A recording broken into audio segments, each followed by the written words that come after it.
السلام عليكم waxaan ahay Dr. Faadimo Cabdiqafaar ku soo dhawaada documentariga caafimaadka iyo rajada ee degmada Godob Jiiraan. Caafimaadku waa hantida ugu qaalisan ee aadanaha. Si loo ilaaliyo hantidaas waxaan u baahanahay wadajir iyo daryeel dhab ah. Godob Jiiraan ma ahan oo kaliya dhul taariikhi ah, waa deegaan ay ku nool yihiin dad dhabar adeeg iyo isgarab istaag ku soo caanbaxay.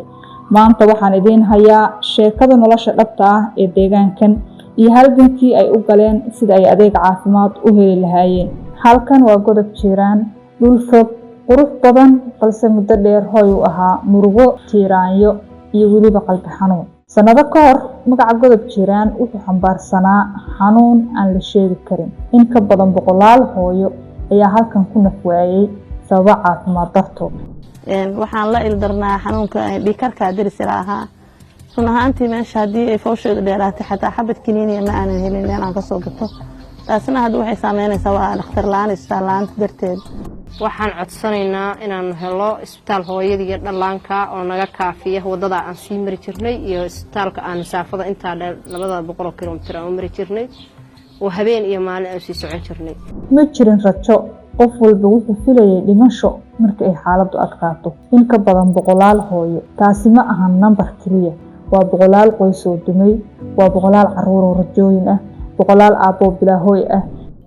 4 saac oo habeenimo waxa kooma gashay aniga xaasiga kooma gashay 7 saac oo habeenimo halkaan ka qaaday 8 saac oo baatiida ma ah waxaan geeyay garow fiidka dambana way baxday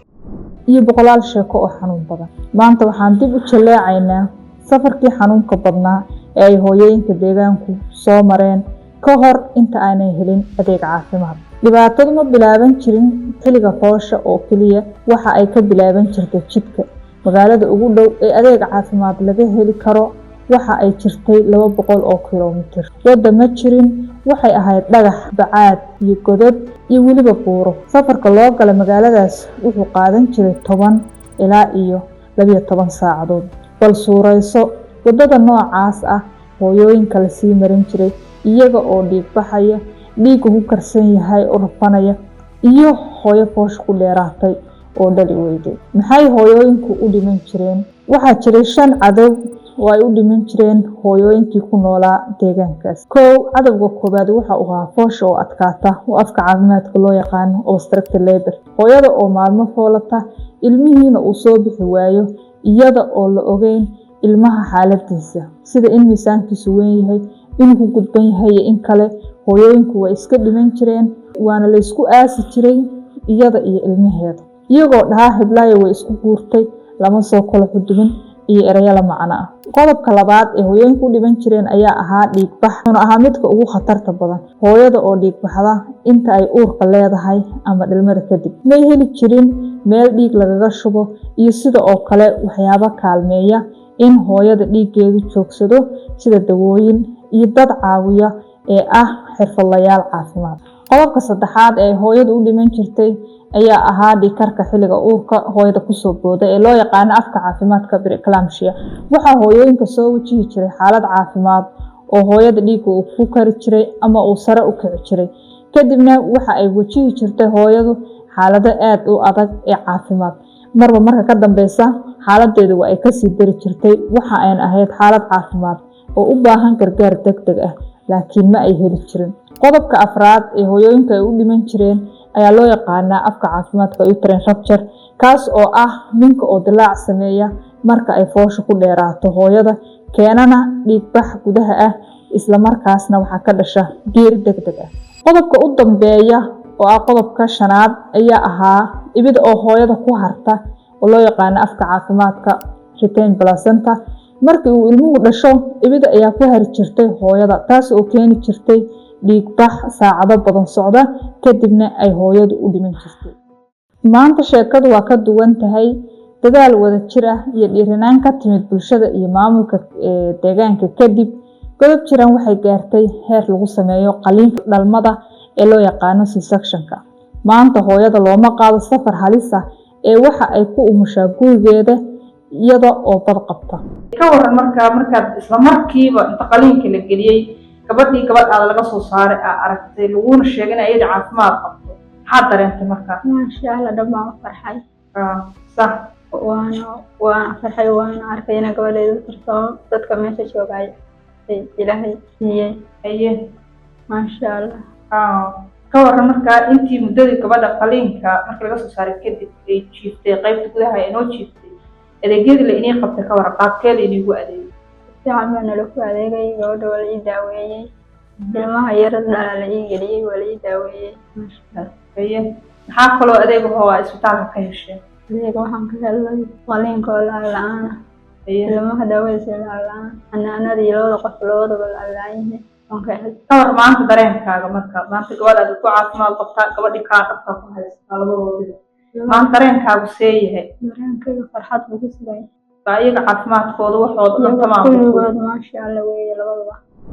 maanta godob jiraan ma aha meeshii geerida waa meel ay noloshu ka bilaabato in ka badan 200 oo kiiloomitir oo dhib ahaa waxaa hadda bedelay dhowr tallaabo oo isbitaalka loo qaado isbedelku ma ahan kaliya dhismaha gidaara cusub waa dhalashada rajo hor leh hadda godob jiraan waxa ay leedahay isbitaal qalabaysan oo laga helayo adeegyo caafimaad oo dhameystiran meeshii shalay looga baaqan jiray qaliinka sababo qalab la'aan iyo aqoon la'aan darteed maanta waxaa ka shaqeeya koox caafimaad oo u tababaran badbaadinta hooyada iyo ilmaheeda qaliinkii ugu horeeyay ee lagu guuleystay wuxuu ahaa maalin taariikhi ah oo ku beegan 3 bisha 3aad 2026 maalintaas godob jiraan waxa ay ka baxday liiska meelaha loo dhinto dhalmada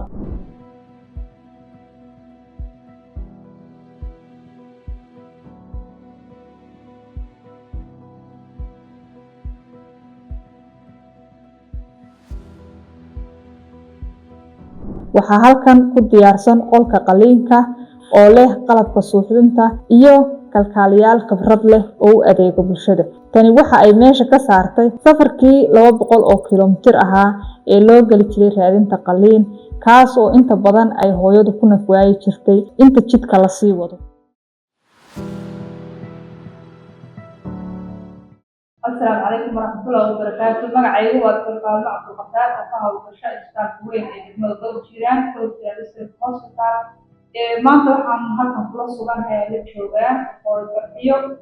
oo ahayd hooyooyinkii ugu soo booqan jiray isbitaalka marka ay u kalahaayeen barxiyo waxaan weydiin doonaa kala sheekaysan doonaa su'aalo ku saabsan adeegyadii ay isbitaalka ka heshay iyo sida ay ugu qanacday iyo waxyaabaha loogu qabtay barxiyo kusoo dhaweynaya kusoo dhawow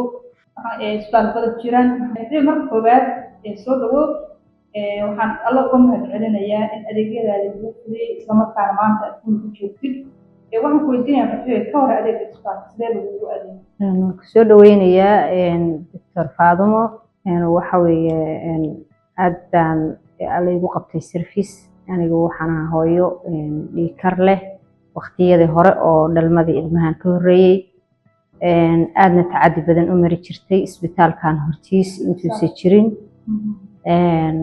waxa weeye si wanaagsan baa laysoo dhaweeyay waxaan ahaa hooyo ku xiray isbitaalka ilaa intaan bil ahaa ilaa maanta oo aan dhalay serviceka la ii qabtay waxa weeye waa in dhiikarkayga la jeekimo bil walba aan imaado oo caafimaadkayga la socdo tallaalada la siiyo waxaan ka faa'iiday adeeg tiro badan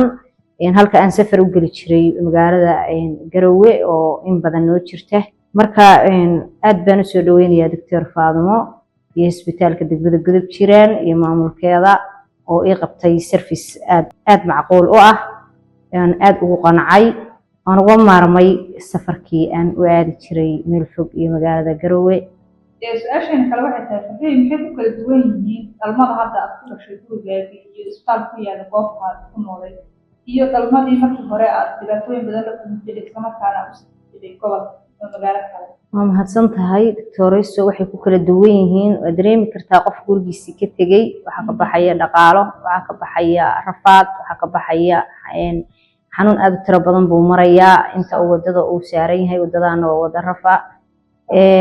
haddana gurigeygii baan ka soo kacay insan isbitaalka ugu xiraa nabarku markuu qabtay gurigeygii waan ka soo kacay si hawl yar baan halka ugu dhalay oo waxa weeye adeeg caafimaad oo hufan la igu qabtay alxamdulillaah rabbil caalamiin baan leeyahay haddii aan isbitaalkaanu jirin waxaan dareemi lahaa rafaadka hore aan u dareemay marka hadda waxay ku kala duwan yihiin farqiga ku kala duwan waxay yihiin galabtay anigoo ilmahayga sita alxamdulilah rabbil caalamiin caafimaad qaba ayaan xaafadayda u laabanayaa halka aan bilo dhan ku sugnaan jiray gobol kale anoo qarash ka baxayo anoo rafaadayo anoo umulo wada ku soo laabanayo marka farqi weyn bay ii kala leedahay oo isku mid ma noqonayso soo dhigtaas oo dhan waxaan u marjisaan adeeg caafimaad helo haddana waxaan ka helay isbitaalka degmada Godob jiraan oo gurigeygii waxa weeye u jira 20 tilaabo